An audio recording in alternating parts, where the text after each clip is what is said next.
ഓം ശ്രീ ഗുരുഭ്യോ നമ. 2006 തിരുശ്ശൂരിൽ ബ്രഹ്മസ്ഥാനത്ത് പരിപാടി നടക്കുന്നു. വളരെ ദൂരെ നിന്നും അമ്മയുടെ ബന്ധുക്കൾ വന്നിട്ടുണ്ടായിരുന്നു. വലിയ തിരക്ക്, മുറികളോ വരാന്ത പോലുമോ ഒഴിവില്ല. എല്ലായിടത്തും ഭക്തജനങ്ങൾ നിറഞ്ഞു നിൽക്കുകയാണ്. തങ്ങൾ വന്നവരും അതുകൊണ്ടവർ ആരെയും അറിയിച്ചില്ല. എങ്ങനെയോ 2 പ്ലാസ്റ്റിക് പായകൾ സംഘടിപ്പിച്ചു.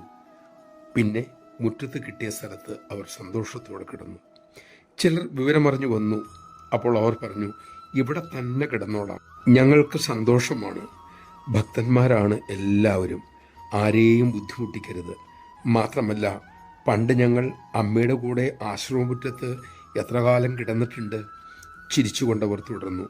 പഴയ കാര്യങ്ങൾ ഓർക്കുവാൻ കൂടിയായിരിക്കും അമ്മ ഇങ്ങനെയൊരു അവസരം ഇപ്പോൾ ഉണ്ടാക്കിയത്. നമഃശിവായ. ശ്രീശങ്കരൻ അരുളുന്നു. ആ മഹാപുരുഷന്റെ കുലം പവിത്രമാണ്. അമ്മ കൃതാർത്ഥയാണ്.